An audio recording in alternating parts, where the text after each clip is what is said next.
So I just started the recording. So, if you guys, for anybody who wasn't here when I talked about it, the post is in the classroom now, and that will have my spy chart on it, which you can save as a grid, um, whatever you want to name it as, and it will save the exact setup for the studies.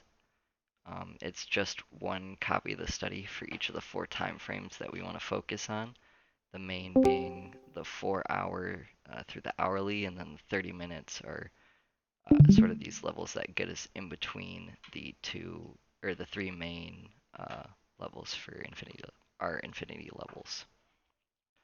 So one thing that you will notice when you first pull up the chart on your screens, there will be the levels already there, but there will be these arrows that pop up, and it'll be on the 180-day, 30-minute chart. Uh, Originally when you open it up, when you find them. And these arrows, all they do is this is the basis, that the deepest core way that an infinity level is created. It is 3 identical to the penny closes in a row on the third, at least the 30-minute chart. So you'll note that each of these candles closed at exactly 450.8, 450.8, and 450.8. That happens here. It happens here again.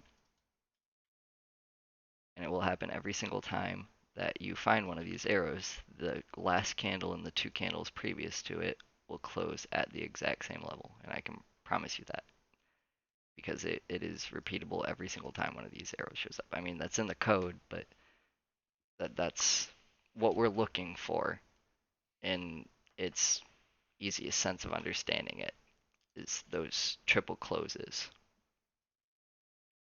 And so in order to start setting our levels up, first I like to go top down, so I want to go for our biggest levels first, which would be our 4 hour levels. So I go to the 360-day 4 hour chart. On SPY there are none. Their 4 hour levels are really big levels, so there's only certain tickers that actually end up having them. There are no 2 hour levels on SPY either, so you don't, at least not yet. If we do get one in the future, you will know that it is an important level.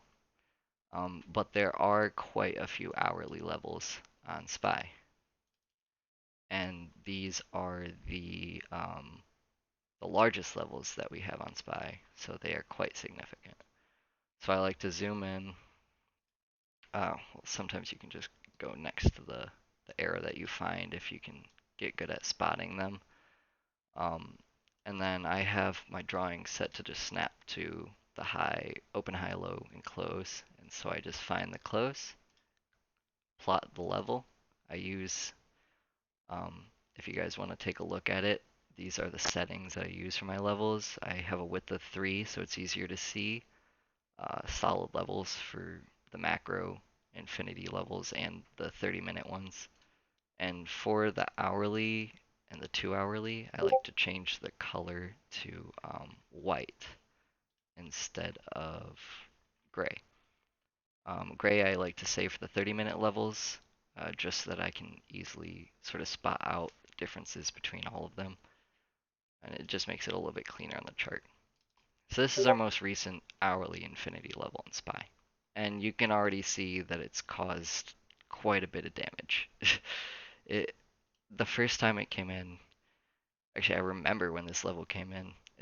We played a couple of these. I wanted to play the breakout here. We wanted this to be the bottom, but it rejected again here. But we did end up catching, I believe it was an overnight Friday. It was a weekend swing into Monday, and the calls ended up paying really well. Um, but you can automatically start to see these reactions. And I mean, this one was, I believe, to the penny. It was off by 4 cents. So this top here, after this random arrow that was just 3 hours, it closed at the same close to the penny. And this candle here just happens to reject exactly at that spot. And you'll notice these every single time you plot a level, especially these larger hourly and 2 hourly and 4 hourly levels. You'll get these just insane reactions. Um, we'll keep going back here just that I don't take up too much time just setting up these. But you just go back through every time you see a yellow arrow and you just plot another level every single time.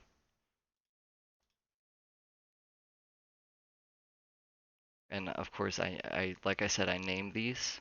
I give the date that it's made on and then what time frame that the signal is on. So all of these would have whatever date and then the 4 hour time frame as their, I guess, identifier.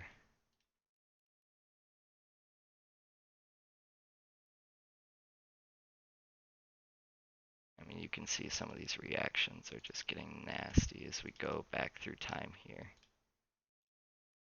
And these levels don't go away. I mean, after I remove them from my chart after either 360 days for the larger signals or after 180 days for the 30-minute signals,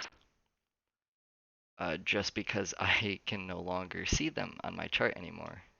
Thinkorswim will not let me go back that far on the hourly or smaller time frame, and so I do not have access to the levels that are older than 360 days.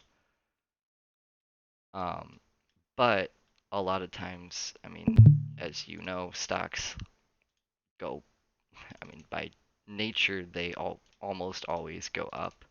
And so, in a lot of cases, you won't really need a lot of these super old levels. They're just nice to, I guess, know that this is a thing that's been going on forever, as far as we can tell. So this was the oldest level that we have, that I have on my chart for SPY.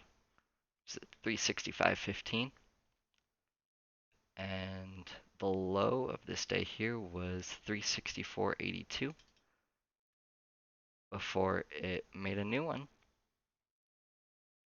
And every time it sort of stair steps, um, and it controls the macro structure of our stocks. I mean, it literally bottomed out. Like, there's absolutely nothing else on the chart that could have caused that reaction but this level here. I mean, you can do regular, TA and try and go in depth with it and say there was a lot of support here, and it's just three closes. I mean, I don't need this to replace anybody's trading strategy. I don't want it to. Um, but hopefully, after this lesson and after we get everything set up here, it'll be a lot easier for you guys to understand, I guess, what we want you guys to be able to see with this. So now I'm going to go back and set these 30-minute levels. Those ones I set as gray, just because they're not necessarily as significant always as a reaction as these other levels that we have. And just like Kilian said, I thank you for saying that too. If you have any questions, just type them out and I will make sure to get to them after we're done setting up SPY here. And if you guys actually have any other tickers that we want to go through, we can too. I'll probably end the recording before that, but yeah. Just gonna go through here and get the rest of these really quick.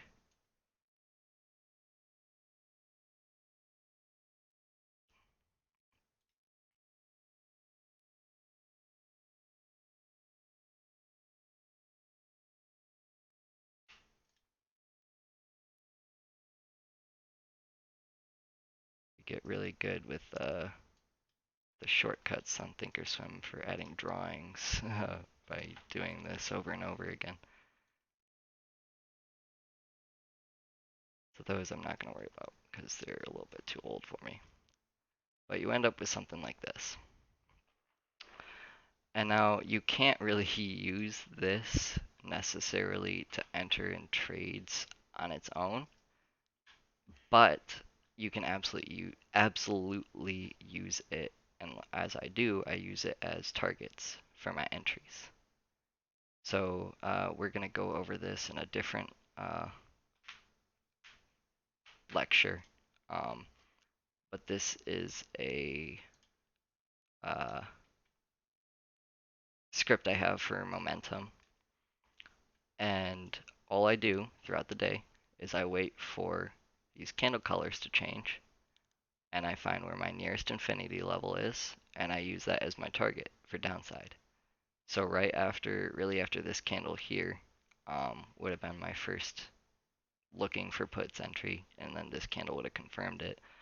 But that's when I would have gone for the 445 puts. And you can see exactly how that played out.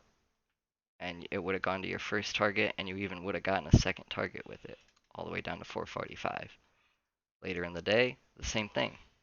You start your short, get your first target, second target, you even get a near exact bottom to your third target. And once you see a reaction like that, where you see insane buying at the target, you not only know that you can get out of the trade, but you could even go long on calls, even just as a lotto, and you can see how that played out.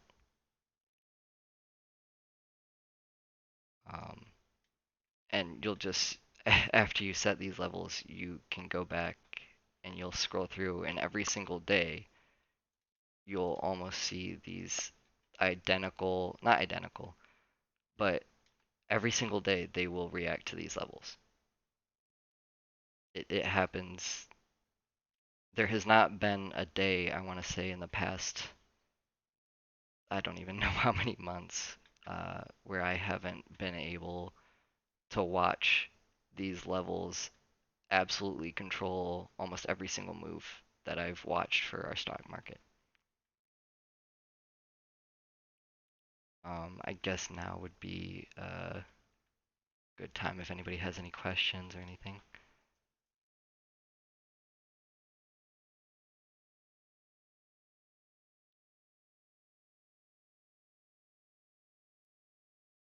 And let me know if you guys have any trouble opening up that study um, and setting the levels up.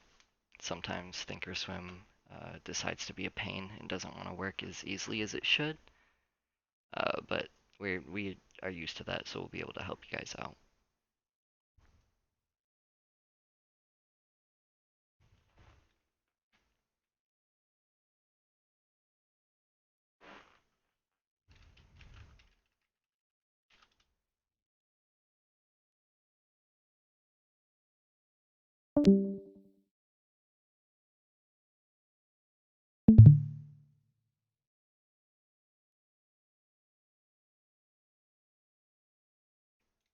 Of course, I'm glad you guys all were here. Yeah, thank you for coming.